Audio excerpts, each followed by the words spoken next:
The rain pounded against the window pane as Eleanor sat in her dimly lit living room, the shadows of the past stretching across the walls. The house was silent, too silent. It had been a year since she had lost James, her husband of 30 years. The weight of his absence pressed down on her chest, a dull ache that never seemed to fade. Tonight was no different. She sat curled up in his old armchair, a cup of untouched tea resting on the table beside her. The television was on, but she wasn't watching. It was just noise, an attempt to fill the void. Then a faint sound interrupted the rain, 3 soft knocks at the front door. Eleanor frowned. It was nearly midnight. Who would be visiting her at this hour? With a slow, weary movement, she pushed herself up and walked to the door, her heart pounding slightly. She hesitated before unlocking it. As she pulled the door open, she gasped. A young boy, no older than 10, stood shivering on her porch. His clothes were soaked, his dark curls plastered to his forehead. His wide brown eyes, filled with something between fear and desperation, locked onto hers. "Please, I have nowhere else to go," he whispered, his voice barely audible over the storm. Eleanor's breath hitched. A lost child, alone in the rain. She had no idea that opening that door would change her life forever. As part of the process, Eleanor had to confront something she'd avoided for months: James's belongings. His clothes, books, and personal items still occupied their places, untouched since the day he left. One evening, Oliver found her sitting in their bedroom, an old wooden box on her lap. Inside were James's photographs, letters, and a watch he'd worn every day. Eleanor turned to Oliver and patted the space beside her. "This was James's," she said, handing him the watch. "He always said time was the most precious thing we had." Oliver traced the cool metal with his fingers. "Did he like kids?" Eleanor smiled through her tears. "He would have loved you, Oliver." At that moment, the grief she'd carried for so long didn't feel as heavy.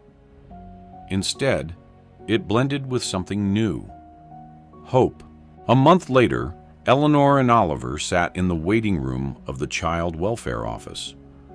Oliver squeezed her hand, anxiety written all over his face. Finally, Anna Matthews emerged, smiling warmly. "Congratulations, Mrs. Whitmore," she said. "You've been approved as Oliver's foster parent." Oliver gasped, his eyes shining with disbelief. "Does that mean—" Eleanor pulled him into a hug. "It means you're home, sweetheart." Oliver buried his face in her shoulder, gripping her tightly. For the first time in years, Eleanor felt whole. Months passed, and their home flourished with warmth and laughter. Oliver started school, made friends, and even won a local art contest. Every night, Eleanor tucked him into bed, feeling a love she never thought she'd experience again. One evening, as they stood on the porch watching the sunset, Oliver looked up at her. "Do you think James would be happy?" he asked. Eleanor smiled, pulling him close. "I know he would be." She had lost a husband, but she had gained a son. And in the most unexpected way, both she and Oliver had found healing together. Eleanor hesitated, gripping the doorknob tightly. She wasn't sure what to do. Taking in a stranger, especially a child, wasn't something she had planned for. But something about the boy's eyes, the quiet desperation in his voice, stirred something deep within her. "Come in," she finally said, stepping aside. The boy hesitated for a second, as if expecting her to change her mind, then shuffled inside. Water dripped onto the wooden floor as he wrapped his arms around himself, trembling. Eleanor quickly shut the door against the cold night. "You must be freezing," she said, grabbing the soft knitted blanket draped over her couch. She wrapped it around his small shoulders and gestured toward the fireplace. "Come sit here. What's your name?" "Oliver," he said quietly, pulling the blanket tighter around himself. "Oliver," she repeated softly, watching him as he stared into the flickering flames. "Where are your parents?" Oliver's face darkened. His fingers tightened around the edges of the blanket, and he lowered his gaze. "I don't have any." Eleanor felt her heart clench. She knew the pain of loss all too well. For a long moment, neither of them spoke. The only sound was the crackling fire and the faint hum of the rain outside. Finally, Eleanor exhaled slowly. "Are you hungry?" Oliver nodded, his eyes filled with a quiet gratitude that tugged at something inside her. As she moved to the kitchen to warm up some soup, she couldn't shake the feeling that fate had just brought this boy to her doorstep for a reason. Eleanor ladled steaming soup into a bowl, her hands moving automatically, though her mind was far away. The sight of Oliver, drenched, shivering, and alone, stirred up memories she had buried deep. She had spent so many nights in this very kitchen, making dinner for James, setting 2 plates at the table, laughing at his awful dad jokes. But those days were gone. She blinked back the emotion threatening to rise and carried the bowl to Oliver, who sat curled up in the blanket. "Here," she said softly, placing it on the small wooden table in front of him. Oliver stared at the bowl for a second before looking up at her. "Thank you, ma'am." "You can call me Eleanor," she replied with a gentle smile. He hesitated, then nodded. He picked up the spoon and began eating slowly, savoring each bite like it was the best meal he'd ever had. Eleanor sat across from him, watching in silence. The way he held himself, so cautious, so hesitant, reminded her of herself after James had passed. The loneliness, the uncertainty of what came next. "How long have you been on your own?" she asked. Oliver swallowed and placed the spoon down. His small fingers trembled slightly as he played with the frayed edges of the blanket. "A while," he murmured. "My mom, she got sick, and then she never woke up." Eleanor inhaled sharply, feeling an invisible thread of connection tighten between them. "And your father?" Oliver shook his head. Never met him. Her heart ached for him.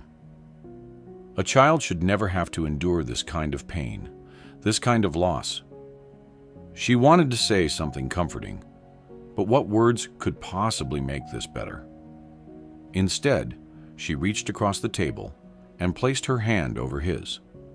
He stiffened at first, then slowly relaxed under her touch. "You're not alone anymore," she whispered. For the first time since he had stepped into her home, Oliver's eyes shimmered, not with sadness, but with the smallest flicker of hope. The next morning, Eleanor awoke to the sound of clinking dishes. Frowning, she pulled on her robe and padded down the hallway. In the kitchen, Oliver stood on his toes, trying to wash the bowl he had used the night before. The oversized sleeves of the sweater she had given him draped over his small hands as he struggled to reach the faucet. "You don't have to do that," Eleanor said gently. Oliver flinched at the sound of her voice and quickly put the bowl down. I just wanted to help. I didn't want to be a burden." Eleanor's heart clenched. "You're not a burden, Oliver. This is your home now, for as long as you need it to be." He hesitated before giving her a small nod. As the days passed, Oliver slowly settled in. At first, he He was quiet and cautious, as if afraid that any wrong move would get him sent away. But Eleanor was patient. She never forced him to talk, never pushed him too hard. Then, one chilly afternoon, she found him in the garden, his small hands digging into the soil. "You like gardening?" she asked, kneeling beside him. Oliver nodded. "My mom used to plant flowers on our balcony. She said they made everything feel alive." Eleanor smiled. James loved gardening, too. He used to say, "The earth remembers the hands that care for it." Oliver looked up at her. "Who's James?" Eleanor's breath caught in her throat. She hadn't said his name aloud in so long. "My husband," she finally said. "He passed away last year." Oliver lowered his gaze. "I'm sorry." She reached over and gently ruffled his hair. "Thank you." For the first time since his arrival, Oliver offered her a tiny, hesitant smile. It wasn't much, but it was a beginning. Little by little, the walls they had built around their hearts began to crumble. As the days turned into weeks, Eleanor found herself adjusting to Oliver's presence in her home. The once quiet house now had an air of warmth she hadn't felt in a long time. One evening, as the autumn breeze rustled through the trees, Eleanor sat on the couch with a cup of tea while Oliver flipped through an old photo album. He hesitated before pointing at a picture of James standing in the backyard, holding a small wooden birdhouse. "Did he make that?" Oliver asked. Eleanor smiled, her chest tightening with memories. "Yes, James loved making things with his hands. He built that birdhouse for a little sparrow that kept coming back to our yard." Oliver's fingers traced the image. "He seems kind." "He was," Eleanor said softly. A comfortable silence filled the space between them before Oliver spoke again. "I never met my dad. Mom used to say he would have been proud of me, but I don't even know what he looked like." Eleanor placed a gentle hand on his shoulder. "She was right, Oliver. He would be proud. And so would your mother." Oliver's eyes glistened, but he quickly wiped them with his sleeve. "I miss her." Eleanor swallowed the lump in her throat. "I know." They sat there for a while, both lost in their thoughts. The next morning, Eleanor found Oliver outside, staring at the old wooden workbench James had left behind. His small hands ran over the tools, a look of quiet fascination on his face. "Would you like to build something?" Eleanor asked. Oliver glanced up at her, eyes wide with surprise. "Really?" She nodded. "James taught me a few things. We can learn together." A flicker of excitement passed through Oliver's face. And for the first time since he arrived, he looked like a child again. As they worked side by side, sawing and hammering pieces of wood, Eleanor felt something shift inside her. She had spent so long drowning in grief, convinced that happiness was something she could never have again. But here, with Oliver, she found something unexpected: hope. And maybe, just maybe, they could help each other heal. As the weeks passed, Eleanor and Oliver formed a rhythm in their daily lives. Mornings were filled with shared breakfasts, afternoons spent in the backyard working on little projects, and evenings telling stories by the fireplace. One crisp morning, Eleanor woke up to the smell of something burning. She rushed to the kitchen, heart pounding, to find Oliver standing at the stove with a pan in his hands.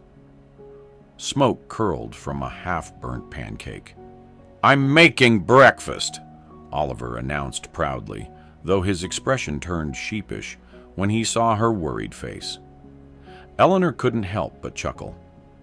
"And setting off the fire alarm while you're at it." Oliver grinned. "I saw it in a cooking show. I thought I could do it too." She took the spatula from his hands and guided him through the process, showing him how to flip the pancakes without burning them. As they stood side by side, laughing at their lopsided creations, Eleanor realized how much had changed in such a short time. This house, once filled with sorrow, now carried laughter. One afternoon, Eleanor received an unexpected letter. She recognized the name on the envelope, Child Welfare Services. Her breath caught in her throat as she unfolded the paper. Dear Mrs. Whitmore, we would like to inform you that Oliver's case has been reviewed, and we are in the process of finding a suitable foster home for him. Please contact us at your earliest convenience. Sincerely, Anna Matthews Child Welfare Services. Eleanor's hands trembled as she set the letter down. The thought of Oliver leaving filled her with an ache she hadn't anticipated. That evening, as Oliver sat at the dining table, sketching something in his notebook, Eleanor studied him carefully. "What are you drawing?" she asked. Oliver hesitated before turning the paper toward her. It was a rough sketch of their house, her house, but there was something new in the drawing. A small wooden birdhouse hanging from a tree, just like the one James had built. Eleanor's throat tightened. "That's beautiful, Oliver." He gave a small shrug. "I like it here." She swallowed hard. "Oliver, what if you stayed here with me?" Oliver's head snapped up, his eyes wide. "You mean forever? If you want to." For a moment, he didn't speak. Then, suddenly, he threw his arms around her, hugging her tightly. "I'd love that." Eleanor closed her eyes, holding him just as tightly. She had lost so much, but somehow, in the midst of her grief, she had found something unexpected, not just healing, a family. The next day, Eleanor wasted no time. She called Child Welfare Services and asked about the process of fostering Oliver permanently. The woman on the other end, Anna Matthews, was surprised but supportive. "Mrs. Whitmore, are you certain about this?" Anna asked. "Fostering, and eventually adopting, is a big step." Eleanor's voice was steady. "I've never been more certain of anything in my life." Over the next few weeks, Eleanor filled out paperwork, attended interviews, and prepared her home for inspections. She went through background checks, counseling, and foster care training. At every step, she felt James beside her, as if he were silently cheering her on. Oliver, though thrilled at the idea of staying, grew nervous. "What if they don't let me stay?" he asked one night, his voice barely above a whisper. Eleanor knelt beside him, placing a hand on his shoulder. "Then we'll fight for it. No matter what happens, you won't be alone, Oliver."